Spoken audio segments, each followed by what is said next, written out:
Andrea, you had an amazing career and you have great responsibilities, and we'd love to touch a bit on many different items. But I'd like to start from what is worrying everybody today, which is the attack of Hamas on Israel. We don't know what kind of war we are going to have. And I'm not asking you, political insights or war games inside. Maybe you have them, but I think I'd like to ask you, what is the consequence of what's happening on growth internationally, and more specifically on risk, and for the Italian risk, because whenever something like this happens, there is a realignment that occurs. So why don't we start with that? So risk is one of your expertise.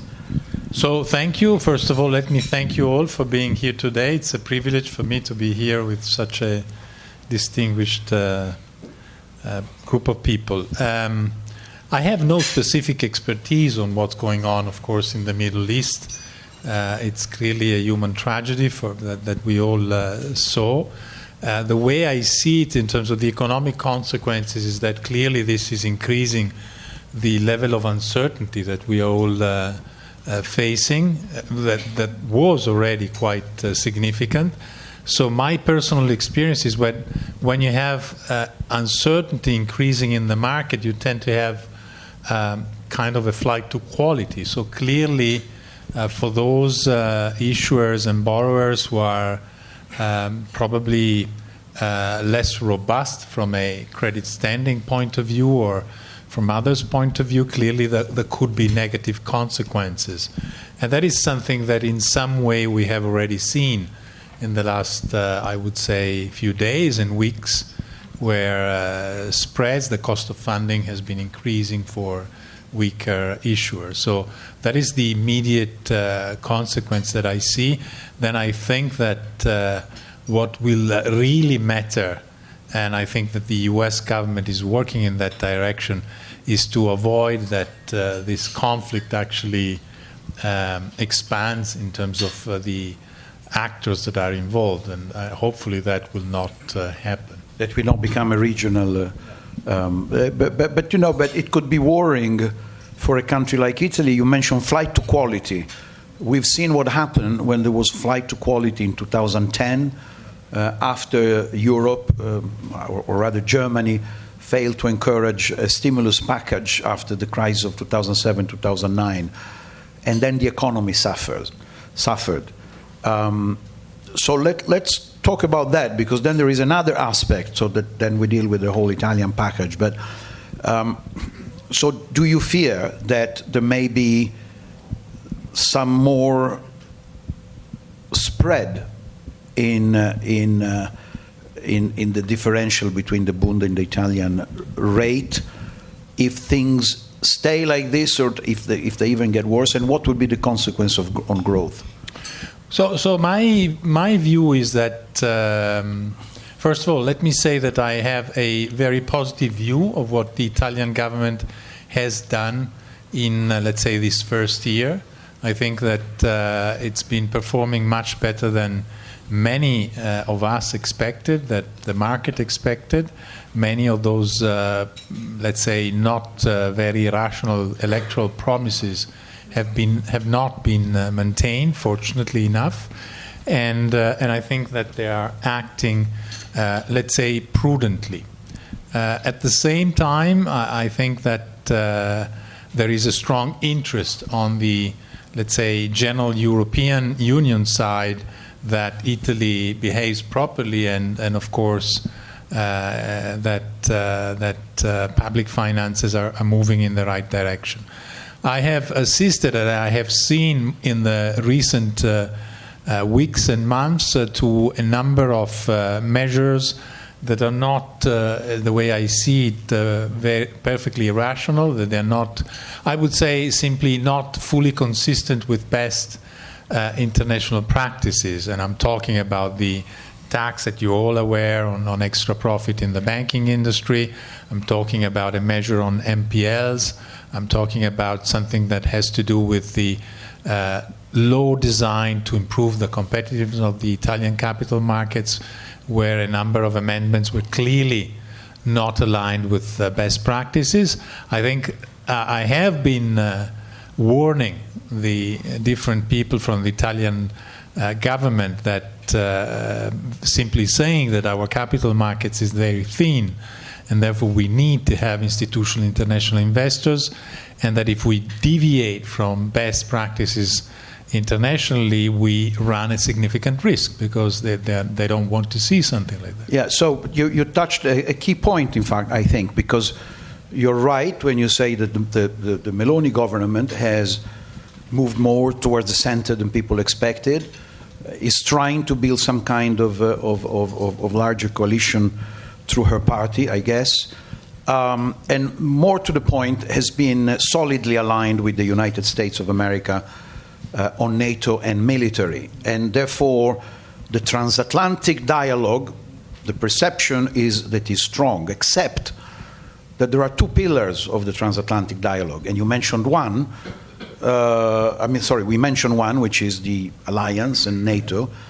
But you clearly mentioned indirectly the other one, which is the G7. It's an alliance of market democracies. And the measures that this government has taken on the points that you have mentioned have been greeted with worry. The idea is that this government has no idea of what the real market economy is, and therefore they try to build up the idea that there is some kind of grander design to persecute Italy. So can we clarify that? I mean, can you tell us, is Italy being persecuted by some mysterious gnomi, li chiamavamo, dwarves somewhere in the world, or they just missed the point and they don't understand that you don't increase extra taxes on extra profits for political reasons, or indirectly you mentioned also there is the question of voting within a board, to recreate, to give certain board members more votes. So, no, I think, well, first of all, I don't think that they don't understand. I think that the government has very qualified members, like the finance minister, who's quite competent and has a team which is very, very competent. So I think simply that sometimes they're not fully aware of the importance to demonstrate that we are fully aligned with, as you were mentioning, a free market economy, where some rules, some practices cannot be abandoned. And I think that in that respect, there are clearly members of the government, and especially members of parliament, who are not knowledgeable enough, don't understand these things, and that is something that it's understandable, but sometimes they move without the proper consultations with those who have the technical expertise. So I think that is the only main concern that I have. So you mentioned also non-performing loans that have been mentioned as changing the rules. And as the chairman of the board of a public company, I would say the oldest public company in Italy, the more revered public company in Italy, are you worried that institutional investors internationally may react or may jeopardize the measures, that are being discussed may jeopardize, thank you, sorry about that, with the voting within the board, a balance in managing the company? I mean, there are many ramifications. If they did that, that will touch Generali, but will touch Banca Intesa, Unicredit, and it will create a mess with antagonist people on the board that would basically be able to block the activity of the management. So first of all, let me say that I have been trying to simply argue that if an institutional investor from this country or elsewhere decides not to invest in a company because he or she sees something that is not consistent with market practices, there's nothing wrong. There's no, there's no cupola. It's just a rational decision from an individual investor. Second, yes, there are even here represented companies who are listed, who are big financial groups, like Generali, and we have frequent meetings with our investors as shareholders, equity investors. We have a very good relationship that is absolutely practice for us. Of course, they express some concern about what is going on. I don't see right now it as a major issue. I mean, when we get back to what we were saying, I mean, the law design on the capital markets, the amendments have been significantly changed, and now they are much more acceptable. There are still a couple of issues that need to be fixed in order to avoid any problem in the future. So that's the way I see it. So the hope is that they will make right. The hope is certainly that one. Then, of course, we'll all work together in a constructive way to avoid this kind of issues. Okay. But do you agree that we should send a message from here that the transatlantic relationship is not just political and military, but it's also economical, and they should therefore, to be fully transatlantic, that should be kept into the equation? I think that, as you mentioned, we all are market democracies, and market democracies mean that you have to respect the free market, and that is, of course, important. So. Okay, thank you. Let's move to Generali. About a year and a half ago, we had your chief executive officer here that before the assembly was called, was giving an idea of what his mission was going to be. Yeah. And it was a very interesting meeting, very frank meeting.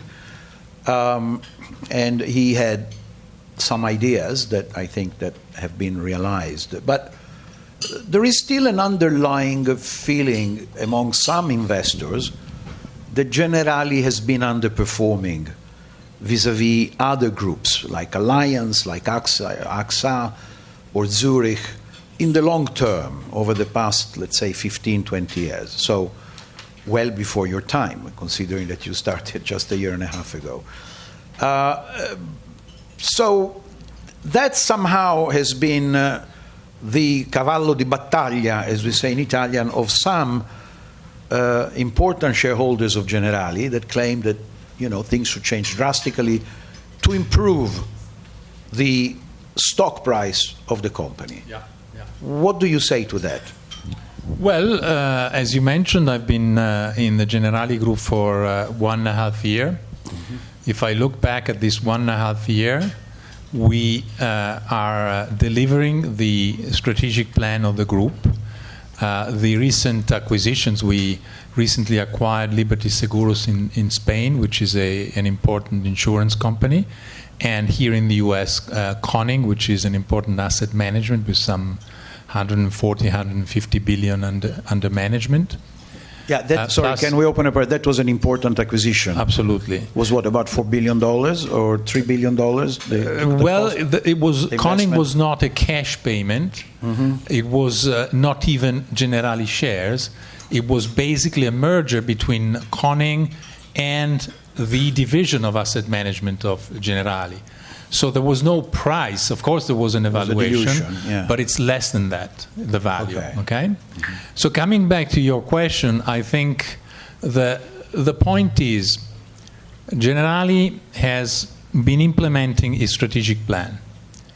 The economic results are excellent and above expectations so far. First semester same. The rating of the group has been improved recently, and we are the best rated company in the country, with a better rating than the sovereign. We just recently received the Best CEO, Best CFO awards. We have been, in 2023, the best performing stock in the insurance industry in Europe. We are the largest insurance group in Europe in terms of premium. What else? I mean, things are going very well, and I am particularly proud of the fact that, to give you an example, those two acquisitions were extensively discussed, critically discussed by the board, and at the end they were approved unanimously. So the tension that I found when I was appointed chair of the board is now disappeared. We work very well in the board, like a team. Of course, there's a lot of So tell us what's the secret on that, because you did come on board. There was a big tension, and we know that. I think we can mention the names. Both Caltagirone and Del Vecchio. He's now passed away, but his people are not easy people. They like to express their opinion quite vibrantly, and you managed to diffuse the tension. So what is your secret? Is it Bocconi? Is it a Bocconi secret? Or? Well, let me say, if you are the rector of a university, you learn a bit, because you're dealing with 100 CEOs, so, every professor thinks he's the boss, so, you need to be very diplomatic. No, I think it was not my merit. It was very much a team effort by the board. We, first of all, I tried to clarify right from the start that I am super partes, so I meet Mr. Caltagirone, Mr. Nagel, Mr. Benetton, each one individually every 6 months. I treat them all the same, and I took positions sometimes on one side, sometimes on the other, but there's no point in talking about two different sides today. The board is one board. Mm-hmm. We work like a team, and I can tell you, last board meeting we had 2 votes against, one important measure in China, one was from the board slate where I came from, and the other one was for another. So it's not blocks. It's a team that is challenging management, and it took some time. I'm not saying that the beginning was easy, but now things are going very well. So you mentioned this important acquisition in asset management, and in fact that was Philippe, the chief executive officer, mentioned when he was with us. But Assicurazioni Generali is an insurance company. So you are not active or diversified like Zurich is, for example, or other European companies are, in your main business, which is insurance here in the United States. So is there an idea of any acquisition that you may consider strategically here, also into the insurance business, or not? And what would be the strategic? Well, let me say that Generali is a large group, and we have an M&A team that is looking at different opportunities in different countries, okay?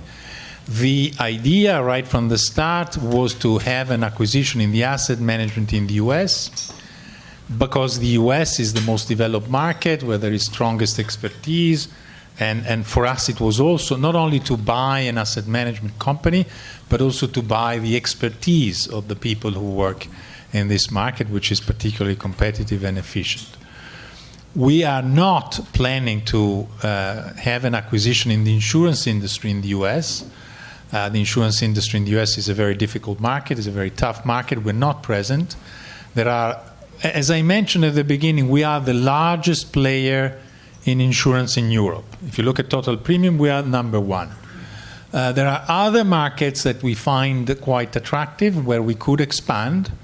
I'm not going into the detail, but it could be Canada, Northern Europe, Japan, and so on, that we are actively watching, okay?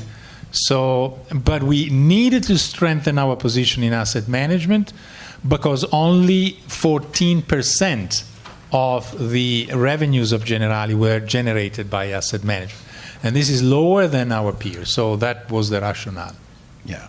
So let me say that soon I'll open up the floor for questions. So if anyone wants to ask any question, please get ready. I just have a couple more questions that I would like to ask. One is related to what is considered to be now your most important stockholder, which is Mediobanca.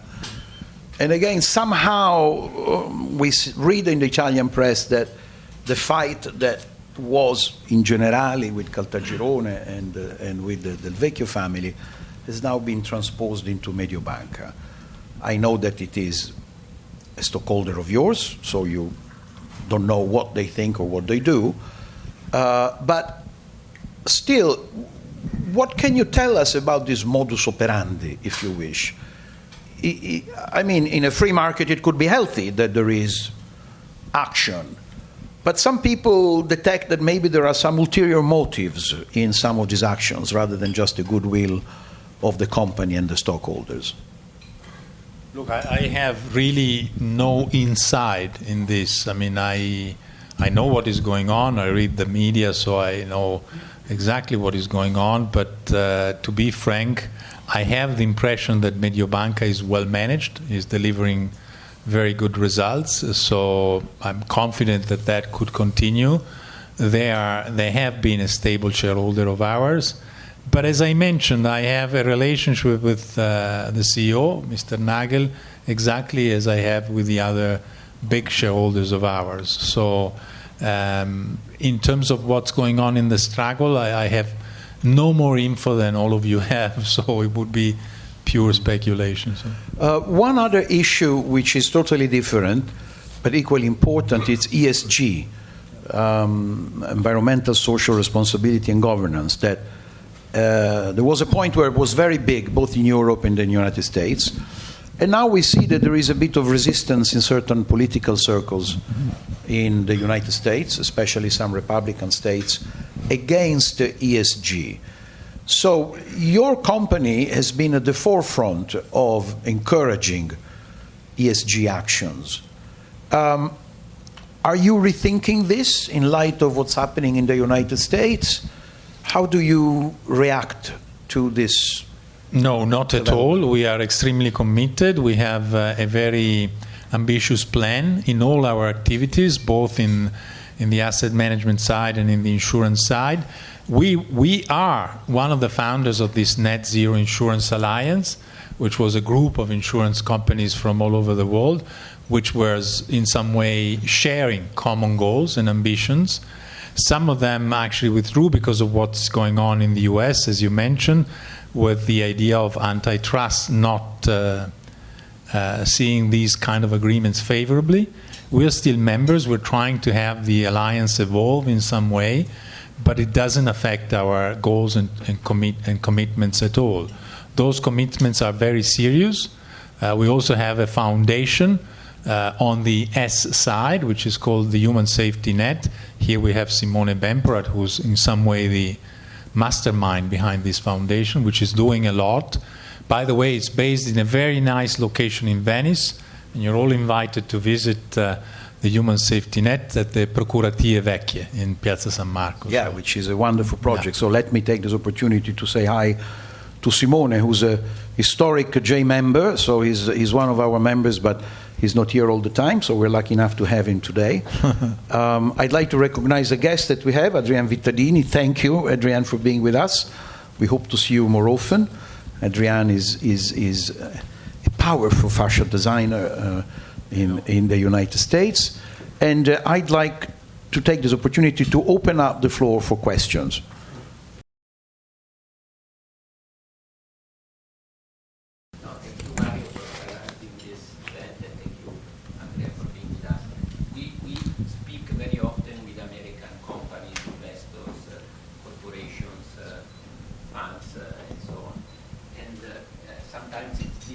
To have good selling point, especially when the spreads goes up, and we end up paying on our public debt a spread higher than Spain or Greece.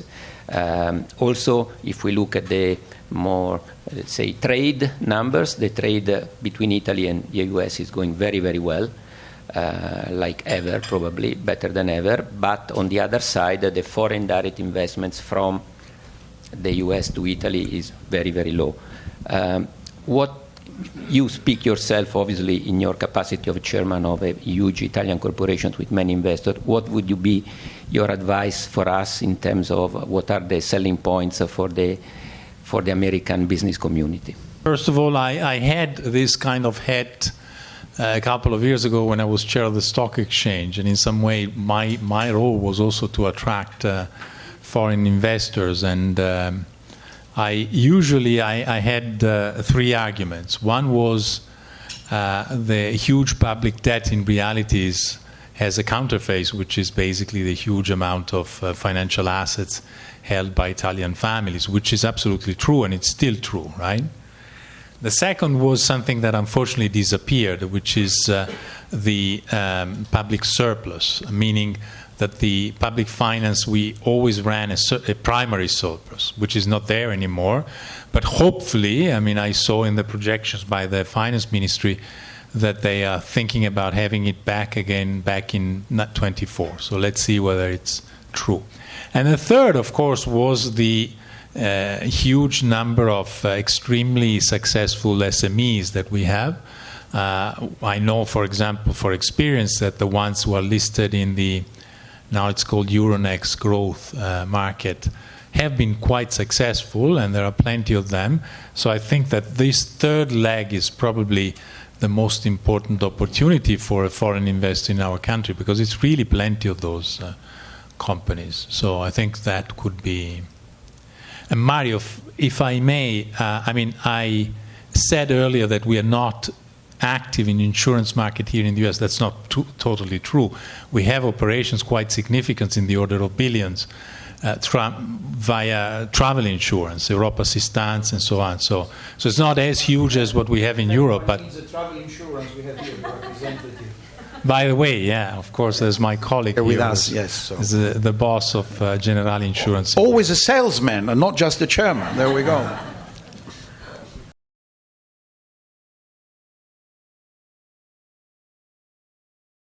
Grazie Mario, thank you very much for your remarks. So actually, high inflation and I would say probably especially the upward drift in risk-free interest rate are in some extent biting on the balance sheet of financial players, and I would say, of course, having in mind, of course, the composition of asset and liability of an insurance company, of the insurance sector. But more generally, there is this growing debate on, the outlook of the interest rate curve, especially if we compare it with the very quiet environment we have lived in after the global financial crisis, low interest rate, low inflation, and so on. So I was wondering if what are your thoughts on this question? So are we heading into a new normal with the structurally higher interest rate, considering the higher risk premia that reflect you have mentioned that, the heightened uncertainty surrounding, only to name a few, inflation dynamics and also geopolitics frictions, to say the least. Thank you very much. Well, that is a very difficult question. As you know, there are different papers also in academia on this topic. First of all, when you touched upon the impact on insurance group, on the balance sheet, I would say that we are negatively impacted by higher inflation in the claims, P&C segment, clearly. We are, let's say there is a mix of impacts in the life business, which is particularly relevant for Generali, because on one side you have the value of your liabilities, which is decreasing, but at the same time there is an impact in terms of come si dice, riscatti, lapses, which we have been moderately affected by, because we don't have much of a bank assurance model. We mostly have proprietary agencies, agent networks. But others have been more affected. As you know, in Italy there's been quite a dramatic case. So coming to the more general question, and we've seen that long-term rates have also increased recently, so I believe that we will have a... So if I had to make my projections, I would see inflation not going down quickly to 2%, but rather staying a bit above, around 3%, which I don't see it as dramatic. But clearly, if you are a central bank in the chart that has written 2%, that's what you have to do, but I don't see that as dramatic. In terms of rates, I think we'll see for quite some time higher rates than in the past. Once again, I don't think that is so dramatic. If I may, I think that one factor that is often overlooked is demography. I think demography will probably have an impact on that. And if you look at Europe, our country is a bit in an extreme, but Europe clearly has quite a demographic issue, which is very relevant. I just give you one number for Italy. I was born in 1964. In Italy, it was the peak of the baby boom, 64. We were 1,050,000. Do you know how many were last year? 1,050,000 babies. Yes. Do you know how many were last year? 400,000. Very close, 390. So a bit more. You were off by 10,000, Carmine.